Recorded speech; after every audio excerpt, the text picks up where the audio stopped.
What's up, fam? Welcome back to the 7-7. Today, I want to bring you a story that's very uplifting and positive for the black community. I found a story on rollingout.com, and this is straight out of Detroit, Michigan. And the title of this article is Pastor Changing His Church's Neighborhood One Home at a Time.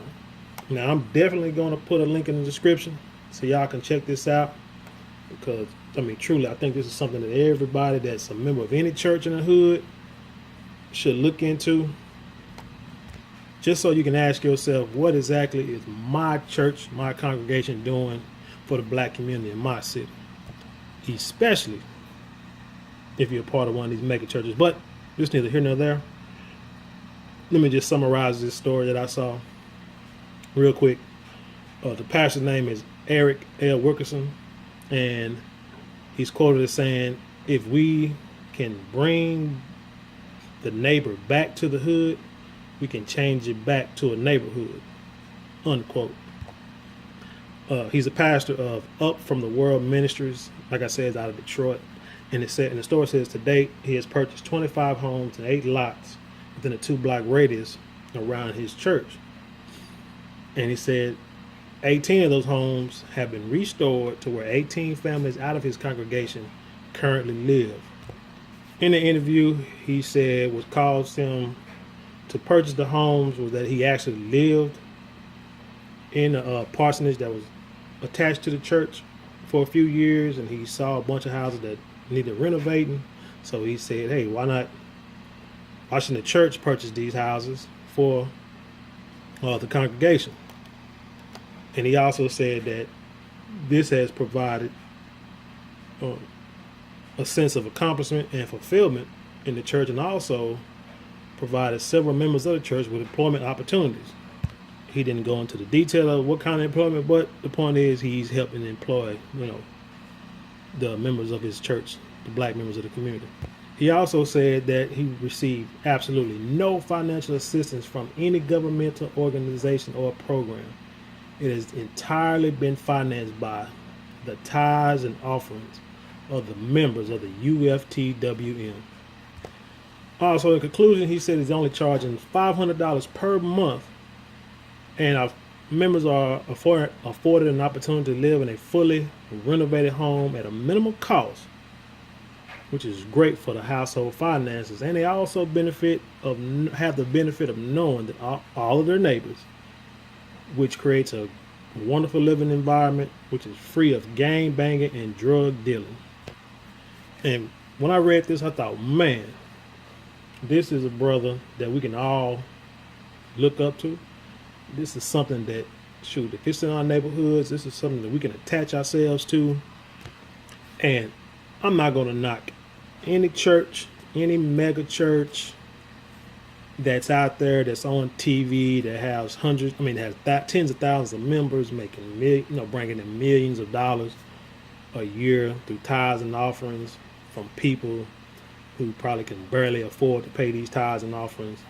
But yet you go online and I don't see anything about what they've done for the community, schools and programs, or don't see any commercials, about schools or programs that these churches have, started or attached themselves to, anything like that. But, like I said, I'm not going to knock those churches, but I did Google map the location of this church, and this is not a very large church at all. It actually looks like it may sit on a half-acre lot, maybe a .3 lot.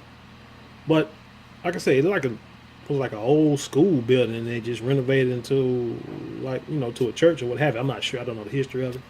But you go on to his church's website, and you will see the church building before and after renovations. You will see the houses that he bought, before restoration and after restoration. Every last one of them. This guy here is actually working in the community, for the community, to build a community. And he has it right out there. He is right.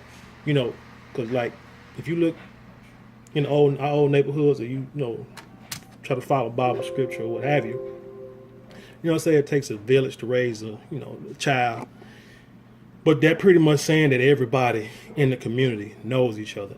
And if you know your neighbors, and I know a lot of times, I've moved from apartment to apartment, house to house, or what have you, and I try to get to know my neighbors, and I always have, because when you do that, and everybody gets to know each other, it's like a feel of a family. So if anything goes on in that neighborhood, whether positive or negative, everybody knows about it. So there's a lot less chance that negative stuff goes on in the neighborhood when all the adults and the kids know each other, because people are going to be afraid to, do things to mess up their neighborhoods, stuff of that nature.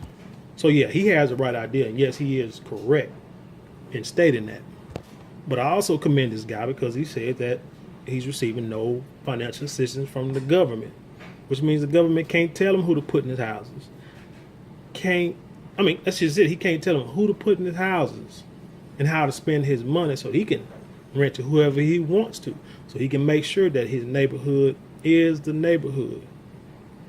So a brother like this, if anybody know anybody in Detroit, you got to watch out for this brother. You got to watch out for this neighborhood. You got to watch out because the government will try to has been known to try to do things to destroy communities, especially black communities, when they're actually are doing things positive and are not in the pockets of the politicians or the government. But man, I'm just rambling. So look, like I say, check out the link. I'm gonna put the link in for the store and put the link in for his church website. I just want to say, everybody get his brother a hand.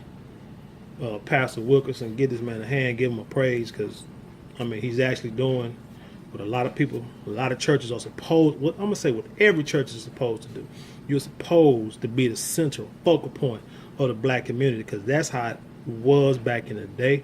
That's how black people used to be able to stick together, used to be able to come up when you had problems.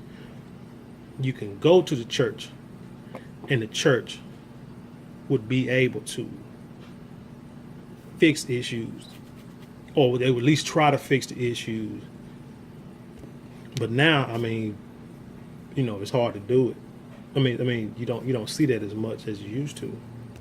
But anyway, hey, if you like the story and the stories that I bring, the information I bring, hey, like, subscribe, comment, and most definitely share these stories, this YouTube page. I'm going with Patreon. Become a patron. Let's help support the community in a way, shape we can. And hey, and all of y'all that's on, real quick, all of y'all that's on Facebook, man, check out Black Spot. Get a membership to Black Spot. Let's get off of Facebook. Let's get on something that we own, that we can back. And until next time, peace.